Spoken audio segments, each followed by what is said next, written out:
I need a little advice on the matter as I don't know what to do anymore. I was 21 when my fiancé asked me to marry him. He was the absolute light of my life. We had known each other since preschool. Our families are very close. He would come and have dinner with us on a daily basis and vice versa.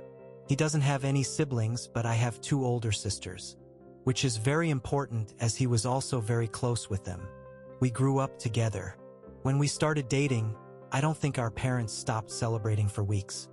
He helped me deal with a lot of my anxiety, and even when I gained a little weight and my mother berated me saying he was going to leave me, he told her off and said he loved me for who I was, not for what I looked like, even though he claimed I was the most beautiful girl in the world to him. We were only engaged for 6 months before the incident. My middle oldest sister, let's call her Nikki, was a very cold person. She never showed any affection. She only ever opened up to my fiancé as she said she saw him as a brother, and he also helped her through a lot of her dark times, such as battling drug addictions and breaking the law. She and I never saw eye to eye. I loved her dearly because she was my sister but didn't like her as a person. Out of the blue, she tells me she wants to take me clubbing as we had never been together before, and she felt bad that she was so distant to me. I agreed, and that night we went out. Clubbing wasn't really my style, but once I had a few drinks, I loosened up a little and began having fun. The night was going smoothly until Nikki spotted a guy across the room whom she claimed she wanted to climb like a tree. She walked over to him, and within a few minutes she was back, and she had a sour expression on her face. I asked her what was up, but she never said anything. I kept pressing because I didn't want our night to be ruined. She then told me the guy didn't want her number, but he wanted mine instead. I told her he was a loser and there were plenty of guys around who would kill to be with a girl like her. She didn't budge though. She told me she needed to use the restroom and then we would leave. I waited for an hour. During this time I was sipping on a lot of different cocktails. I then started feeling really dizzy and lightheaded. I figured I'd just cab it home as I was certain Nikki had left. On the way out though, I bumped into a friend of Nikki's whom she had briefly dated. He asked me if I needed a hand to my car, and I explained I was getting a cab. He said he was getting ready to leave and we could share one. I told him okay, and we walked out of the club together and into the first cab we saw. I tried to find my phone in my purse, but I felt myself getting dizzier and dizzier. I don't remember what happened next as I blacked out, and the next morning I woke up on a hard sofa, my head pounding. When I came to, I realized I was in Nikki's friend's house and my phone was sitting on the glass table in front of me. But it was flat. When he noticed I was awake, he offered some tablets and water and explained that I had passed out in the cab and he didn't remember my parents' address, so he just picked me up and took me back here where he laid me on the sofa. I told him I needed to go home as my fiancé would be worried. He called a cab and I left.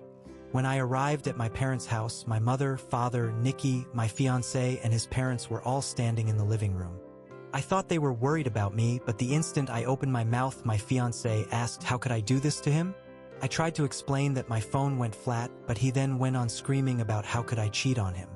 I was baffled. Why would he think that? I tried to explain the night's events, but I kept getting cut off.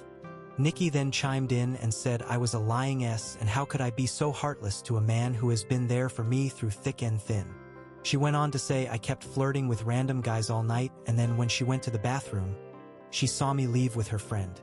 I told her what had happened and she showed me photos on her phone where as we were leaving, his hand was on my back ushering me outside. Yes, the photo did look horrible and I was so drunk I didn't even realize his hand was on my back at all. My fiancé was so angry, he kept shouting and his mom and mine were both crying. I then asked Nikki to call her friend and he would confirm nothing happened, but when she called him, he told a completely different story. He said I begged him to take me back to his, and when he did, we slept together multiple times. I saw red and started crying and yelling at Nikki because I knew she had organized this whole thing to make me look bad. I begged my fiancé to believe me, but he just shook his head and left. When everyone had cleared out, my mother slapped me across the face and told me to get out.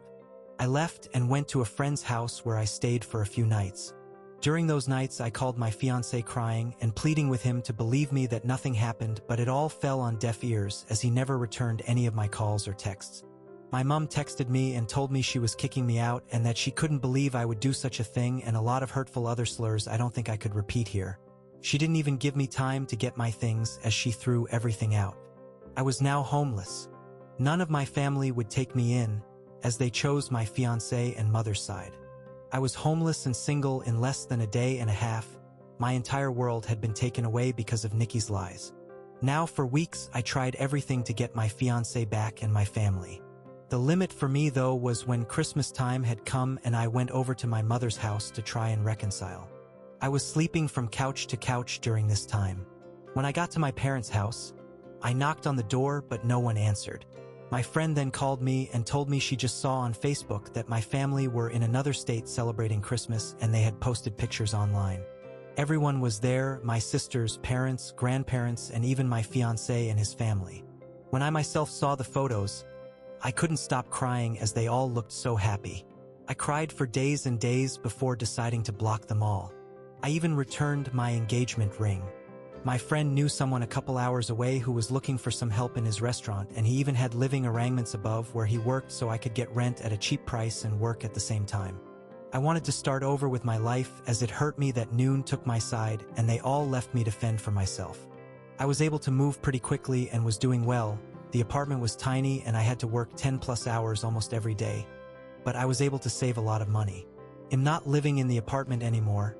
I was able to rent a much nicer condo, but I am still working at the restaurant as assistant manager. Now it has been roughly 2 years since I left and have not spoken to any of my family. I have no idea what is going with them until I got a knock on my door. It was my ex-fiancé. I was shocked to say the least. All these feelings came rushing back and all I wanted to do was jump into his arms. But then I remembered the pain I had felt and tried to slam the door in his face, but he stopped it and asked that I let him explain. He said that Nikki had gotten married and she had confessed that she lied about the situation because she had found someone she loved so much and realized what a horrible thing she had done. I asked him how he found me and he said my friend told him. My entire family had been trying to get in touch with me and want to see me. I told him I needed time to see if I even wanted to have them in my life. He left and I have been a mess since. I don't know what to do. I know I will never ever forgive Nikki. She could rot for all I cared, but it's hard because my other family and fiancé didn't know she was lying. But I also felt like they abandoned me too quickly without letting me explain my side. I don't know if I should forgive them. Any advice would be much helpful. Thank you for taking the time to read. Update. Wow guys, I don't even know where to begin. I am honestly so grateful for all the support, advice, beautiful messages, and awards you guys have gifted. I wish I could personally thank each and every one of you. And I did try my best to reply to every message. You guys are honestly so amazing and I cried reading all the comments. My heart has never been so touched with the amount of love and support I got on this post, and I am so sorry if it took too long to post an update.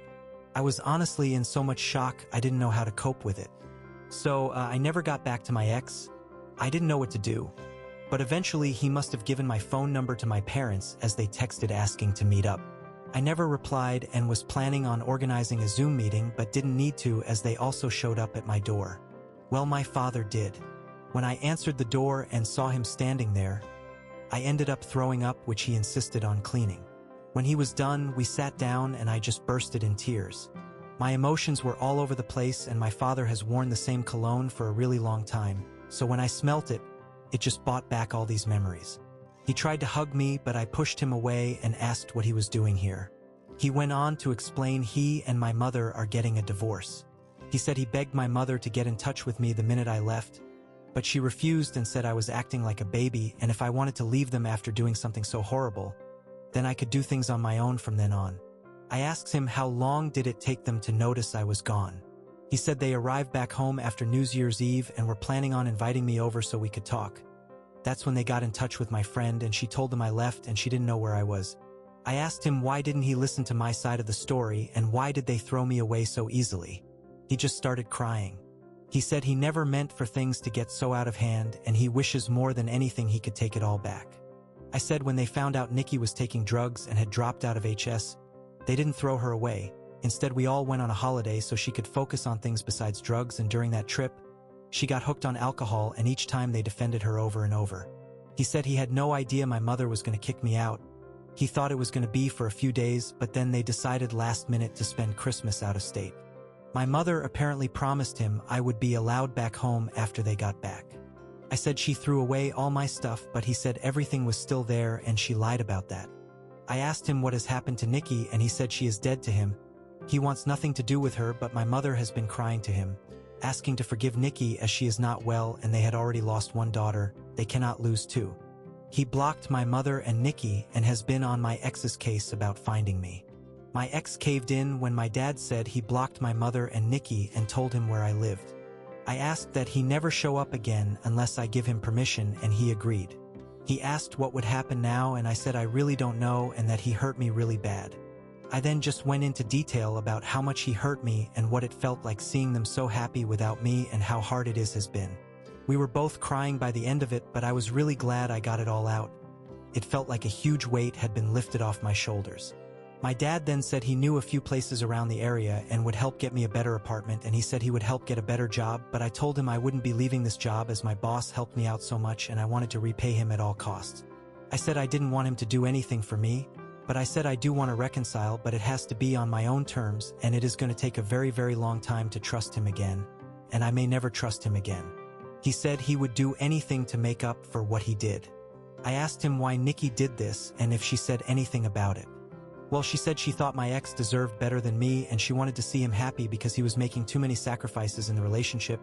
She loved him like a brother and wanted to break the engagement off, so that night she asked her friend to come and escort me out of the club so she could get photos and to take me home so her plan could work. She said nothing sexual happened.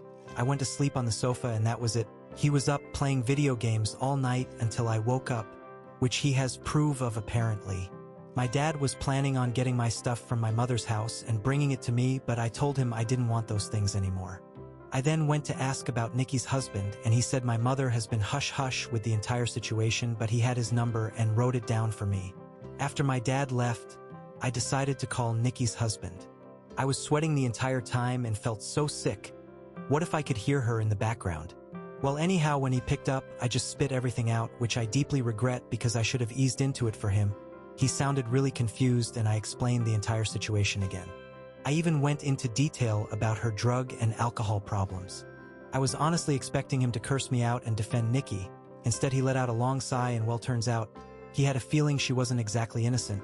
Turns out her and his sister have been having problems and she has been spouting non-stop lies about his sister and has caused a huge rift between them. His sister didn't even attend their wedding. I told him I was sorry, but he should make things right with his sister because Nikki was the problem, not her. We spoke a little more and he hung up. I'm not entirely sure what he is going to do with that information. I hope he cuts his loses and leaves her because he sounded like a really nice person and even he has lost his own sister because of Nikki. So I have decided to reconcile with my dad. My mother has always run the show their entire marriage. So the fact he is putting his foot down and divorcing her and going NC with Nikki shows he is serious about wanting to make amends. I don't think I will ever reconcile with my mother, as she thinks Nikki is a victim also in all this, and at this point I don't care to listen to her excuses. If she reaches out and we talk, I will update the post again. For my ex, I haven't had the time to meet with him and talk, though my dad mentioned he wanted to come with my dad, but he told him I would be too overwhelmed if both were there, and seeing them separated will help make clear decisions. He also mentioned my ex was arrested for assaulting Nikki's friend who lied about the entire situation. He was being charged, but the charges were dropped a few days later. I will update the post again when I have time to speak to my ex. Thank you guys for your being so patient and so caring and just amazing.